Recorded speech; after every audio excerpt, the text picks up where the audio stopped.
Hello everyone. Today is day 9 of 21 days for a self-judgment detox, and the topic today is I judge myself for procrastination and inaction.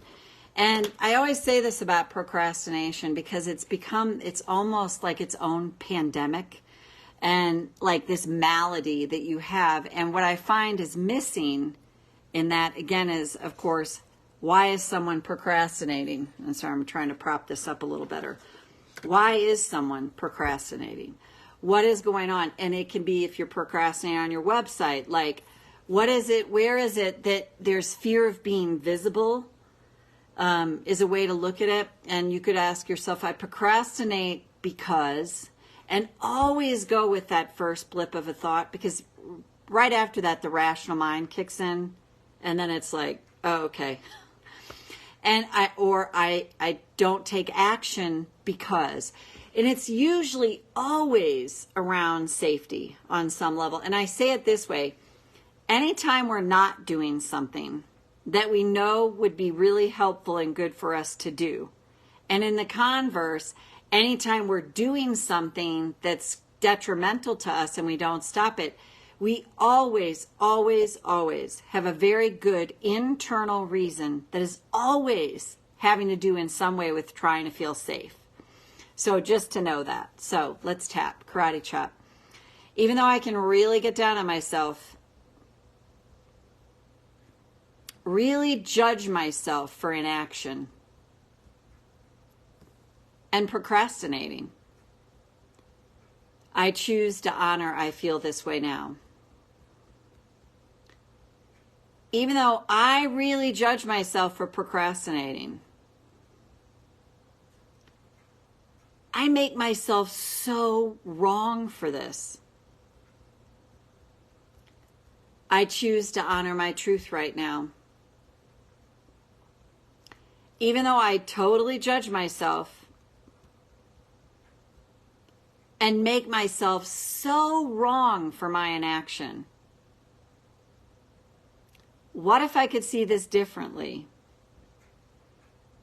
even just a little bit now? I go to the eyebrow. I make myself so wrong for this. I judge myself so harshly.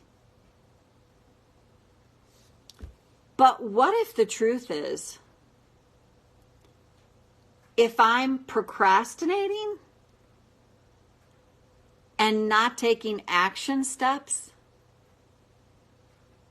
what if I'm trying to feel safe somehow? What if I'm actually trying to practice self-care? And it's something that used to work for me all the time.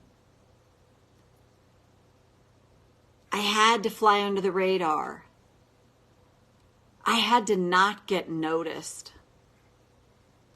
I had to be inactive because I didn't want to draw attention to myself. And what if I could start seeing it this way? That I have a wounded child in me who doesn't take action steps because they don't feel safe. And what if, by working with this wounded child in me, listening to this part of me, and honoring my wounded child's fears, what if the more I start to practice doing that, the more I start to find relief and have compassion for the part of me that's terrified to take action because it just doesn't feel safe. And in this society that I live in, that reveres the action takers, that loves the superstars.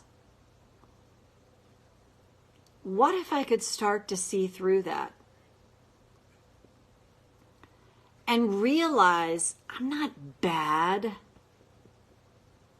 wrong, or stupid because I procrastinate. I'm just really trying to feel safe. And what if the more I honor this part of myself, this part of me starts to feel safe, being witnessed, feeling heard.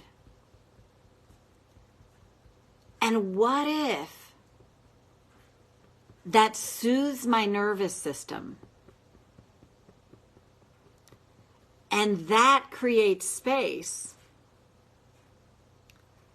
for action to come through inspiration. And when I get those hits of inspiration, as I'm helping my wounded child to feel safe, what if I find I don't have to try to take action? I'm just inspired to. And it actually feels so much easier. I like that idea a lot. And then take a breath. Hi, Ginger. Nice to have you here with me live. Yeah, it's that, that's what I mean. Put your big girl pants on. Put your big boy pants on. Just do it. The whole Nike slogan. I actually know the woman, and she's wonderful. She's a wonderful woman that came up with the Just Do It slogan. She's a branding person. She's an amazing person. But it's that, that's the culture we live in, is take action. And I just find it's so devoid of, why is someone not taking action? And I had a client, I talked about this. She was totally terrified to take action because she was so afraid of being visible, because she was so convinced from things that happened to her in childhood that she and her child would be basically kidnapped. And it makes sense when you hear her background. And that's all the stuff that's running in the subconscious that our culture is not going, hey, why? And one other thing, I saw this interview yesterday with David Goggins. I've just gotten to get to know who he is. I mean, I've had a couple people go, he's insane. He's a military dude. But they were talking about people that are overweight and people that have gained weight. And I'm listening to this because I work with a group that for emotional eating. I had an eating disorder myself that I overcame, which is absolutely amazing when I think back on that. But I was like, he's talking about, no, you should say something to people. You should. We're in such polite society that we're going to love our bodies and that, but that's to people's detriment. It was a Joe Rogan interview. And Joe made a point, which I think that's probably true. He said, I think really if anyone had a choice, most people would not want to be overweight. I would say that I think that's really likely true. But, here's the big but. It's not dealing with what's below the surface. Because it's like somebody's trying to feel safe, insulating themselves from the world. And that's what I mean. Even procrastination, it becomes this thing like, well, just stop procrastinating. Thanks for that Einstein advice. Guess what? I would if I could. So to me, it's like tap through that, I'm afraid to take action because I procrastinate because, and just see what comes. Again, that first blip of a thought before the rational mind kicks in.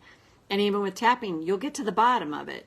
And it can be something that you never even thought would be behind why you procrastinate and don't take action. And then when you clean that up, It doesn't have to mean you're totally free of it. Even if you're working on it, what I have found is even in the working on it, all of a sudden space is created, and then I'm like, oh my God, I can take action from inspiration. And it doesn't feel like work. And it's not scary because I'm inspired. So Ginger, thanks for being here with me, and I will post this on YouTube shortly. Have a great rest of your day, and see you back here for day 10 tomorrow, which is, we're getting close to the halfway point. All right, bye for now.